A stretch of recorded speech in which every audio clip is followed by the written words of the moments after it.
Mr. Bill O'Reilly from BillO'Reilly.com. Buy his books, buy his pants, watch his daily show on BillO'Reilly.com. The No Spin News, where you can get no spin and news together. It's like I haven't watched it myself. It's like a stepping class or something, a spinner's class and the news at the same time with your congenial host, Bill O'Reilly at BillO'Reilly.com. Hello, Bill. How are you, sir? Congenial, that's me. I am. I say a lot of things I don't actually believe. You see, now your audience knows, Beck. Yeah, I know. You're just a hollow man. I know. So, Bill, what a week. What a week. Yeah. So where do you want to start? Well, it's your section of the show. I think you should start with what you can't you know, wait to say. Let me. I have a good lead off. This encapsulizes the week. So throughout the day, now that I don't have to trek into New York City and suffer 3 hours on the road, I'm in and out, and I'll watch a little news just to make sure I don't miss anything and all of that. I'm not sitting there on my butt, but it's on, and I'm kind of cruising around. So I walk by, CNN's on, and the lady anchor is breathless. Mm-hmm. She's really excited. She says to the audience, "We have video of Donald Trump meeting with the Russians."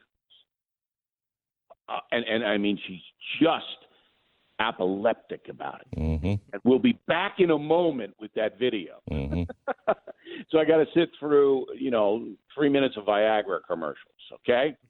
So then it comes back, and I'm sitting there, okay, now you have video. Donald Trump meeting with the Russians.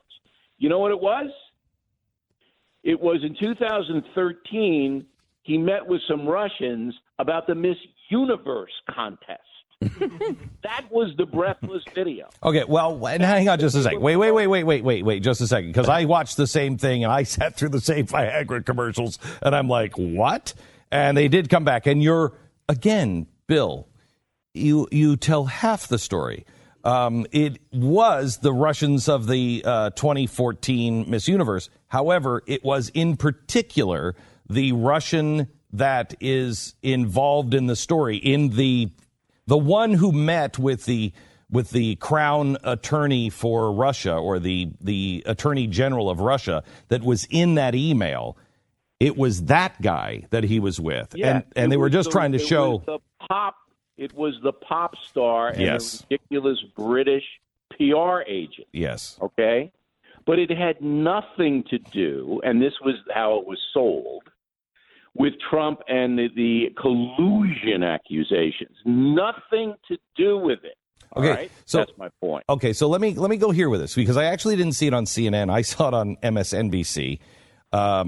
I walked by that nightmare, and that's where I saw it, and they handled it exactly the same way. However, I was surprised, because when they came back and they showed that, the point they were making with that, and I don't know where NBC found these people that were willing to go on NBC, but the point was, to me, this shows not that Donald Trump was colluding or anything else, but that the Russians had been targeting him for a very long time. We know that in 1976, the Russians, the KGB, said, "I'm shocked. I don't know who this Reagan guy is. Somebody needs to find out who he is. He might be president." The KGB didn't believe that KGB agent until obviously 1980, but they assigned him to watch. And the same thing we know has happened all throughout history. Anybody who looks like there's a chance they might be president, they try to put lures in front of them that are not connected to the KGB. And so the discussion... You're being very generous here, Beck. I mean, it's a... Well, they're not telling you the truth of what they said. A dopey contest where they're trying to get it into Moscow. I don't think anybody in the world had any idea that Donald Trump may run for president someday. He had been saying it since the 1980s. Media. And here's another one today. Just today, Beck, just moments before I picked up the phone to come on your fine radio program. Yes. They're screaming, Donald Trump Jr. met with a former Russian intelligence agent at that meeting. All right? Oh, my God. And it turns out who's the guy? He's an American citizen, a lobbyist for Russia, who during the Soviet Union, and you remember it's been quite a few years, had a low-level job with Intel in the Soviet Union. It's what I'm trying to point out is it's hysteria now. Hysteria. And there may be a good story here. There may be a good story, but it's certainly not surfaced yet. And the coverage is as blatantly dishonest as I've ever seen any story covered. Okay, I'm going to give you the benefit of the doubt because this is exactly the kind of stuff that you said to me about George Soros and about the Progressive Party back in the day. You were like, Glenn, I could believe you, not believe you. It doesn't matter. There's no story there yet. And that's why you always said, I report the news. I don't report what it looks like and could be. Right. Okay, so I'm going to give you the benefit of the doubt. I'm not going to give that benefit of the doubt to others on left or right that are on television, but you at least are being consistent here.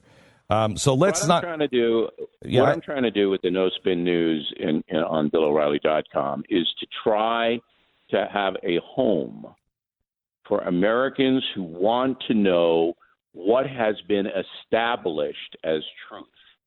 Not flights of fancy, not sleight of hand, not three-card Monte, which is what now the network television news is doing. It's different from what the newspapers are doing, by the way. It's very interesting because what the newspapers, the hate Trump newspaper industry is doing, is they're just flat out trying to create a system that will impeach Trump. That's what they're doing. That's what their goal is. And they're working toward that goal in any way they can. They'll use any kind of blind source. They'll print any kind of innuendo. It's different than what the cables are doing. The cables and to some extent the nightly news and the morning news shows are basically hysterical. All right, you listen to them and you're going, what the hell are they talking about? What really happened here? And what really happened here, we don't know. And that's why Mueller will find out. He's got to investigate this. And he should. He should. Look, I don't know if Donald Trump Jr. has enough hair mousse to get through all of the hearings that he's going to have to go that's through. Not hair. That's full-fledged motor oil. Be a lot of mousse up there. Yeah. All right. So he's got to stock it up.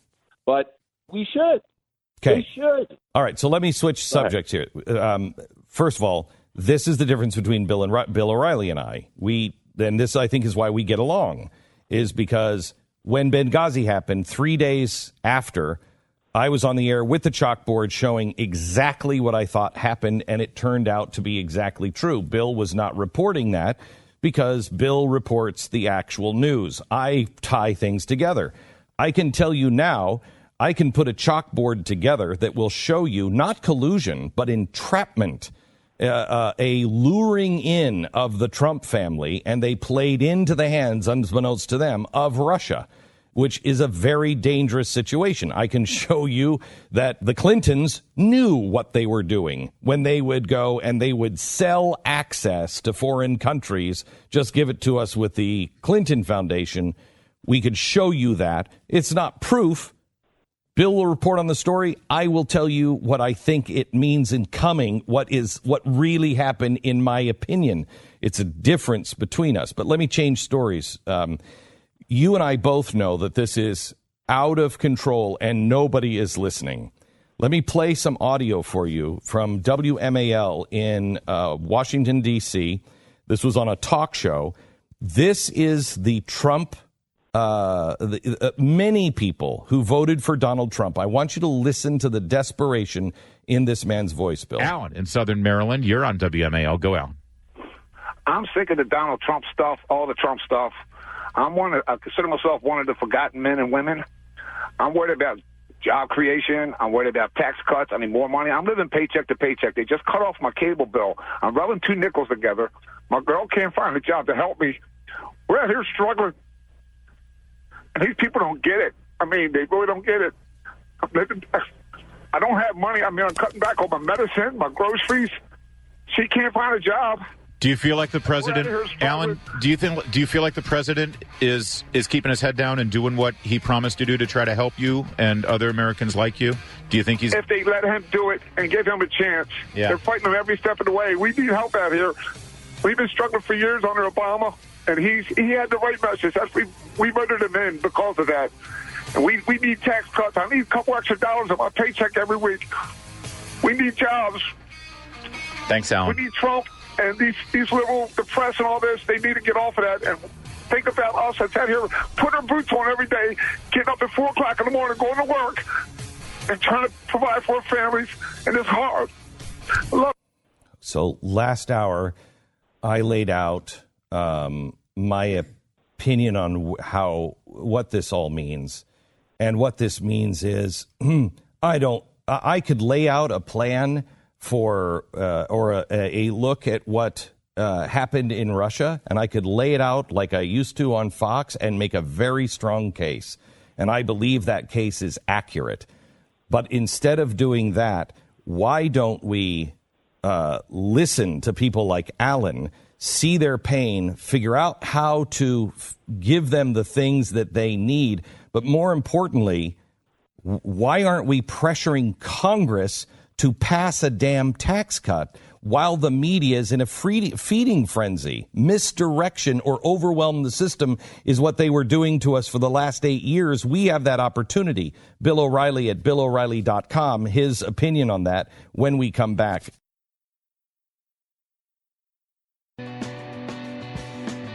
This is the Glenn Beck Program. 888-727-BillO'Reilly.com. He is free at last at BillO'Reilly.com. And he's able to tell you the truth as he sees it and what the media is absolutely not seeing and what they're missing. So when we last left Bill O'Reilly, his always cheerful disposition, we were talking about a guy who called in to a radio show in WMAL in Washington, D.C., and he was desperate. Bill, why are we focusing as the media on the right? Why are we focusing on Russia? Did happen, didn't happen, doesn't matter. Yes, it does. When really, if we went to Congress, who are scared of their own shadow, and said, pass tax reform, pass the legislation of repealing Obamacare, pass these things and overwhelming the system, we know Donald Trump would sign them. Why don't we do that? Well, you're saying, why don't we do it? Then you're calling for, like, demonstrations of people who would come out of their homes and have signs and stand in front of the Capitol. I think that would be an effective thing, but people are working so hard and, trying to raise families that they're not going to do it. I just think calling Congress would help. I mean, they're afraid of the Trump voter. Everybody should do that. But you basically have a system whereby the Democratic Party is trying to paralyze the federal government. Right? That's the most important thing. The Democratic Party is trying to paralyze the Trump administration, and so they get nothing done. Okay, well, but they can't do that with the Republicans having both houses. They have the Senate and the House, so they can pass things. They can in a certain way, because they are basically, for example, Kate's law, slam dunk, right? Well, you need 60 votes in the Senate to get Kate's law passed, and probably you're not going to get them because the Democratic Party has gone so radical left. And this is how frustrating it is. But on the two big issues of health care, which is hurting working Americans because of the high deductibles they have to pay and the premiums going up, and the tax cuts, on those two, you basically have a Republican Party that just can't get it together. You know, I was watching Rand Paul again today on television. He's not going to vote for the new health care bill, and he is not going to compromise. He's going to vote against it. And that means Obamacare may then survive, and that means the Republican Party will get hammered in the next election. But Rand Paul doesn't seem to care. All right. So you have, That's a little harsh. That's a little harsh. He really does care. He doesn't cares believe about it. a good bill, which this is not. Yeah, This is better than it was. They did go for the cruise. Marginally better. Marginally. They went for the marginally better. But no tax breaks now? Take the policy out of it. Take the policy out of it. You can try very hard if you're Rand Paul to get what you want in the bill. But in the end, if it comes down to voting against it and having Obamacare then survive for another year, you vote for it. It's mind-boggling to me, though, Bill, that it's Rand Paul and Ted Cruz and Mike Lee and the guys who are really trying to toe the line on conservatism. They're the ones who are getting the beating, rather than the boneheads who think that Obamacare light is what the American people want. That's not what we want. It's not what they want. It's not what the Trump voters want. They need relief. And these bills, Rand Paul will turn out to be right, because this bill will make the average payment that has already gone up 140%. It will make the average person's health premium go up even further, faster. Not if it includes Cruz's. That is the hope, and that is why the one thing in there that I think is possible. And it will. They'll put it in that all insurance companies can compete nationwide. If you have that, that will drive the premiums down. But I'll tell you what, even if that's in there, I don't think Rand Paul is going to vote for that bill. And I don't think Susan Collins will vote for it. And the guy in Nevada, he won't vote for it, because they're voting their own self-interest. They're not voting for what's good for the country. You're never going to get, like Reagan said, if you get 70% of what you want, you vote for it. All right, and then tweak it from within. But look, that's policy. I was really affected by hearing that guy in Maryland talking on WMAL. I mean, this guy, he needs help. And he doesn't want the corrupt media, and they couldn't care less about him. And they think that he's an idiot. Okay, but the corrupt media is never going to stop trying to get Trump impeached. Never. And all Americans should know that. So, yes, the route that people listening to the Beck program today should take is call their senators and congresspeople and say, you've got to give us tax relief and you've got to give us health care relief. Yeah, there is the amendment. Mass movement has to happen. The McConnell plan does include Ted Cruz and Mike Lee's backed version. Well, let's talk to Ted and Mike. Mike is saying he's undecided on this bill, and they're saying with his plan in it. We will vote for it. They does seem like they will. It's Collins, it's Paul, and the guy in Nevada. Okay, back in just a second with more from Bill O'Reilly at BillO'Reilly.com. BillO'Reilly.com. He'll be joining us when we come back.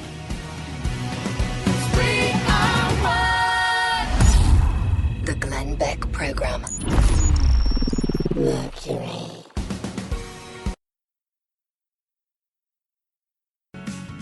This is the Glenn Beck Program.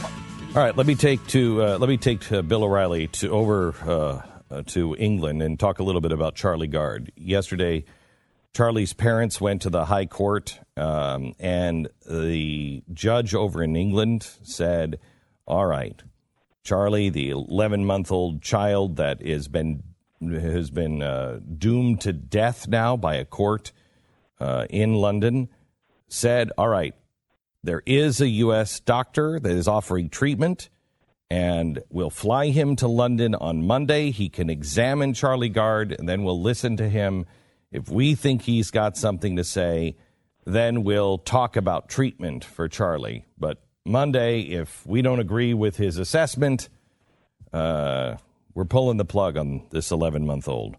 Your reaction to that, Bill O'Reilly? Well, first of all, thanks for covering the story. Nobody else is covering it. It's amazing. Second, I don't understand why the British government just doesn't hand the child over to the Vatican and let the Vatican doctors and the pro-life movement.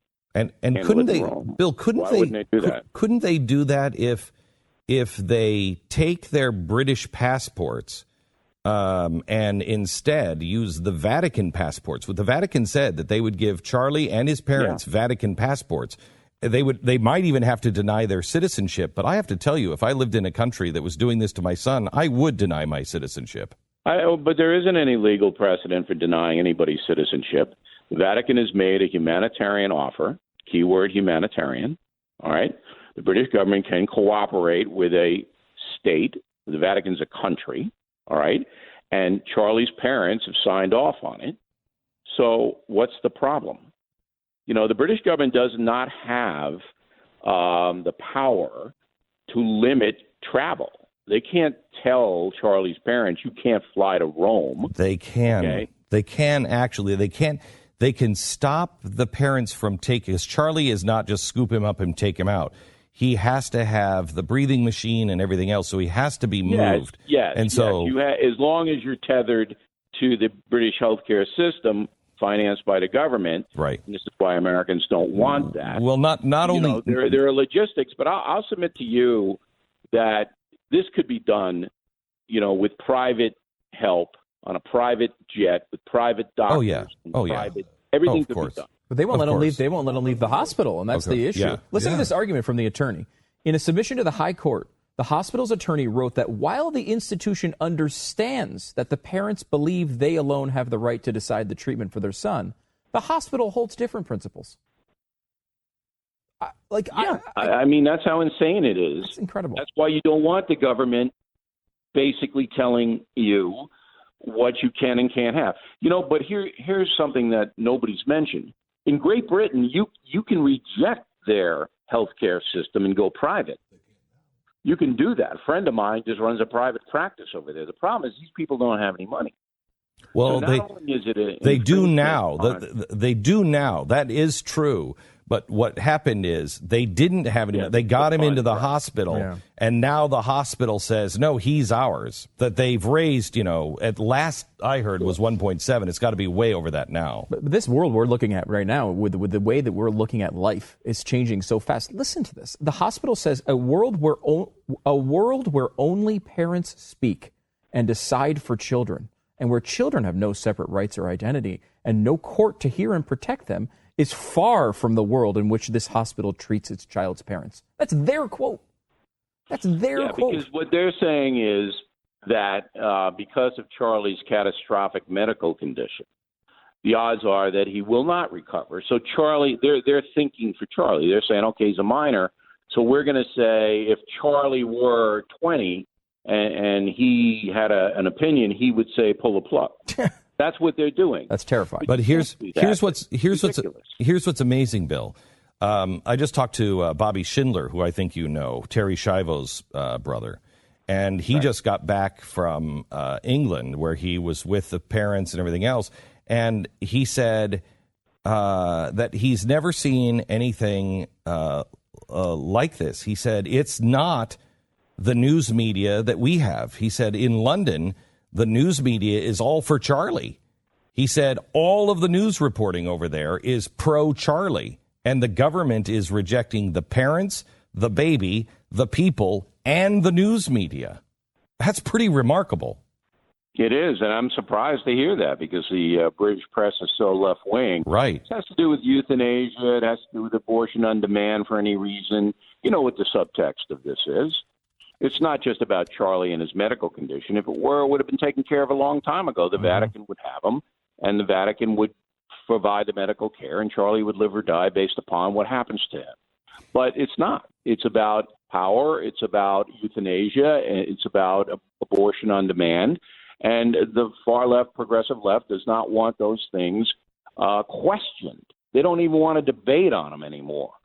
And so that's what the real story is underneath this, because it doesn't make any sense. If I'm the Prime Minister of the UK, I said, look, thank you, Pope Francis, for the offer, and we're going to make that happen because the parents want it, and the British government is going to do what we can to put the boy in your hands, and we're going to all pray. Can't use the word pray because that's politically incorrect. That some miracle occurs and he gets his health back. That's the way to solve it. but then the progressive, oh no, you can't do that. Euthanasia is where it's just really, really ghastly. So BillO'Reilly.com is where you can hear Bill and all of his views every day. The No Spin News at BillO'Reilly.com. Make sure that you sign up as a member so you can get his podcast every day. Bill, one question on Donald Trump's trip to France. Did you see the press conference? This is not the question. Did you see the press conference? Yes. Okay. Did you notice that the two of them standing there, it looked like Jack and the Beanstalk? I mean, Donald Trump American made superiority and physicality. Yeah, I'm just saying, Donald Trump made the French president look like a Muppet. And he had a better tie. Oh, why can't Trump tie his tie correctly? Oh, thank you for saying that. Middle of the belt. Oh man. Oh no! Yesterday it was not the middle of the belt. It was the middle of the zipper. Well, that's supposed to be middle of the belt. I'm saying why. Oh yeah. Okay. A couple of times, Yeah. The tie has to hit the middle of the belt.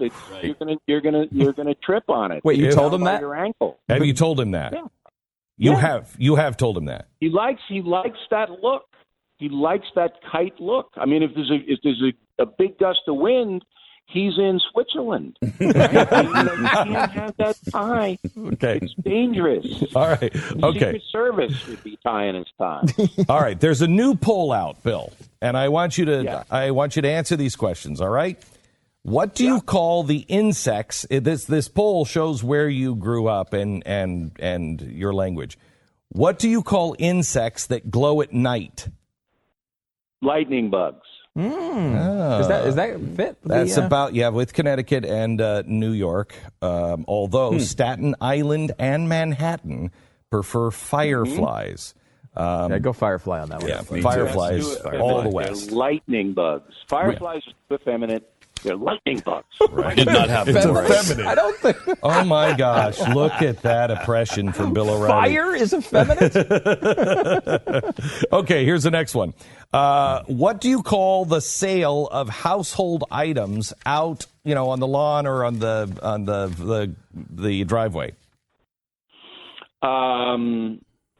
You call it a sale of household items out on the driveway. No, where you see this. Somebody does it in the neighborhood, and they put a sign up on the telephone pole that we're having a yard sale. Yard sale. Okay. See, I would go tag sale there. You are. I'm a freak on that one. Apparently, according to this garage sale. Yeah. It's just Southern Connecticut that thinks it's a tag sale. Yeah, I've never seen that. There are parts of Michigan that say that it's a rummage sale. Oh yeah, but most of the country says garage sale. And he said yard sale. So there's four different options. Yeah. No, the yard sale is the yard sale is the Mid-Atlantic. And some southern states.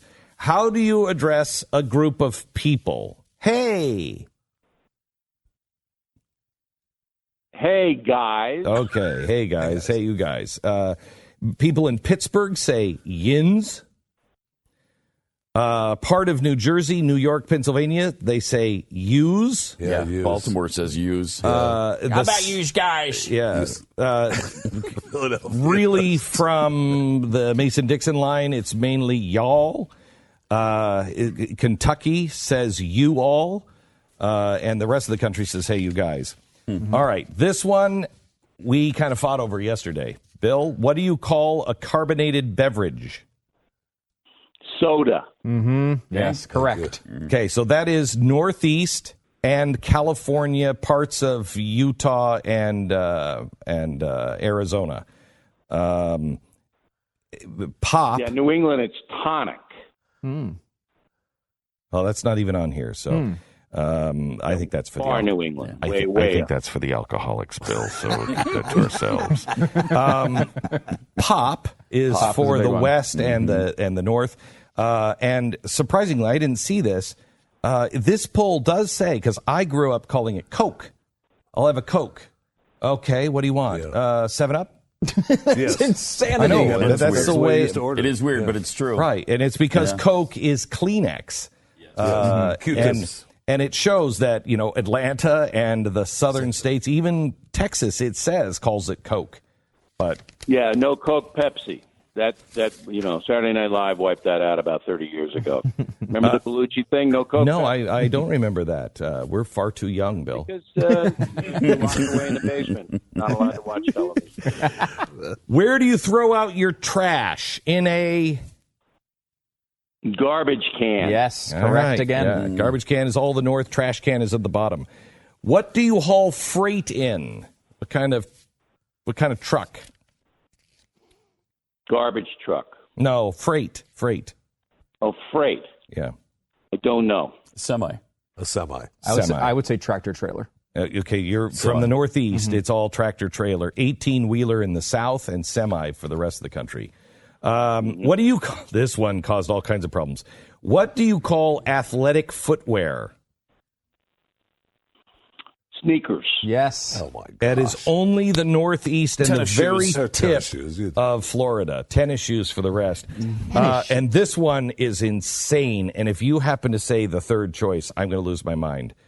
What do we drink water from in public places? That device that, was in school hallways. A water fountain. Yes. Thank you. Amen. That's the South and all of the Northeast. Drinking fountain is the West. But there are two places, one in Michigan and one in Boston. They call it, have you ever heard, get your water, go drink, there's a bubbler over there. A bubbler. A bubbler. Oh. It's the word of the day. Bubbler. That may be the alcoholic again, Bill. Bill, thank you very much, sir. That was more fun than I've had in about 2.5 minutes. Very, very much. Right. You're and welcome. I just want to tell everybody a little plug. If they go to BillO'Reilly.com, sign up for premium membership, they get the new Spin News. They get the straight story. Then they can listen to you for the conspiracy theories. But you get a free book. Oh, You get wow. a free book. Which Any one? one of my books, free of charge, which covers most of the membership, and big discounts on things. We're going to have a new line of Glenn Beck stuff. But what is the incentive to sign up? The incentive is you get the private newscast that you can watch anytime. They call it a podcast. Right. Okay. All right. The Body Snatchers. So, but yeah. you get that anytime. And then just to even things out, you also get a book from Bill O'Reilly. Free book and any one. And I have 14,000 books. I do know that. I have a friend who's Legends of Lies, the Civil building a War, house the out hot of those. bestseller right now. Yeah. All right. Thank you so much, Bill. BillO'Reilly.com. Hey, We'll talk. Back, I really appreciate you having me on. It's always fun to talk with you guys. Thank you. Thank you. God bless.